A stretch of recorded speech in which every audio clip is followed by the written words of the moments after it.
Hello friends, बहुत बहुत स्वागत है। आज के इस क्लास में हम करेंगे सामान्य हिंदी के व्याकरण का कुछ महत्वपूर्ण क्वेश्चन करेंगे जो आपके एग्ज़ाम के लिए बिहार डीएलएड एंट्रेंस एग्जाम 2022 के लिए बहुत ही इंपॉर्टेंट होने वाला है। तो चलिए ज़्यादा टाइम वेस्ट ना करते हैं, वीडियो को स्टार्ट करते हैं। आपका पहला क्वेश्चन है, आप देख सकते हैं पहला क्वेश्चन आपको। तो आपका पहला क्वेश्चन है कि प्रश्न हिंदी का आप यहाँ सकते हैं, हिंदी क्या है।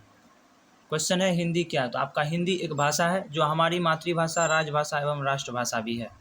भारतीय संविधान के कितने अनुच्छेद में हिंदी भाषा का उल्लेख है। तो अनुच्छेद 351 में हमारे हिंदी भाषा का उल्लेख है। भारतीय संविधान की 8वीं अनुसूची में कितनी भाषाएं शामिल है। तो 22 भाषाएं शामिल है। हम फास्ट में आपको कराते जाते हैं, इसमें आपको ऑप्शन नहीं दिया जाएगा। इसका पीडीएफ में आपको ग्रुप में डाल दूंगा, उस ग्रुप को आप ज्वाइन जरूर कर लीजिए। अगला क्वेश्चन देख लेते हैं। अगला क्वेश्चन है हिंदी भाषा को कब राजभाषा बनाया गया। तो 14 सितंबर 1949 को जो है राजभाषा बनाया गया। और हिंदी दिवस भी जो है 14 सितंबर को आपको मनाया जाता है। हिंदी दिवस कब मनाया जाता है, आप देख सकते हैं 14 सितंबर को मनाया जाता है। अगला क्वेश्चन है हिंदी भाषा का जन्म किस काल में हुआ। तो अपभ्रंश काल में हुआ। हिंदी भाषा का जन्म किस काल में हुआ।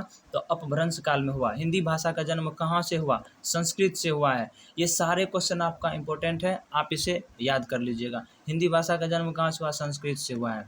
अगला क्वेश्चन है हिंदी भाषा किस लिपि में लिखी जाती है। तो देवनागरी लिपि में। आपको मालूम होगा कि हिंदी भाषा देवनागरी लिपि में लिखी जाती है। किससे देव भाषा कहा जाता है। तो संस्कृत को देव भाषा कहा जाता है।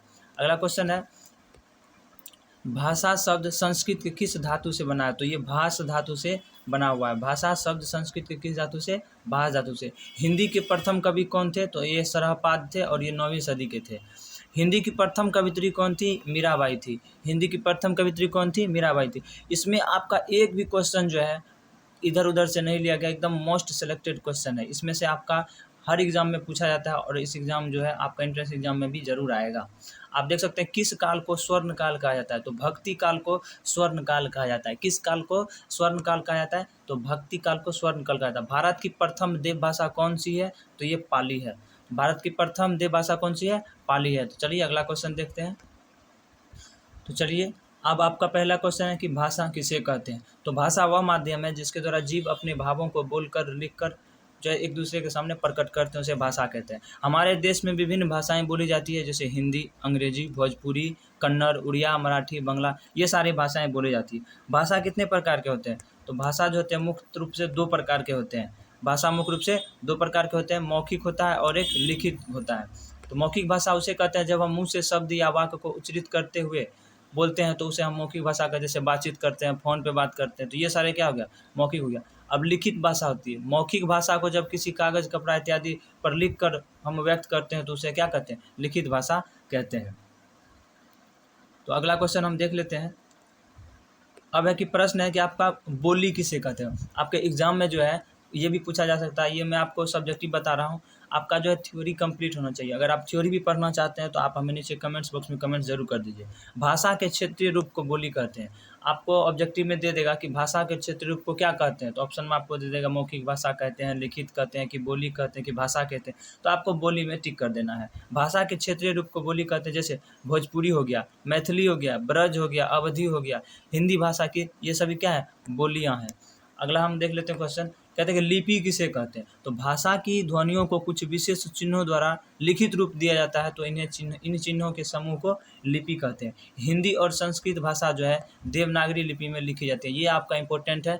हिंदी और संस्कृत जो है देवनागरी लिपि में लिखा जाता है, और इंग्लिश जो है आपका, इंग्लिश जो वो रोमन लिपि में आपका लिखा जाता है, लिखी जाती है। चाइनीज़ भाषा की लिपि चित्रलिपि है। ये आपका बहुत ही इंपॉर्टेंट है।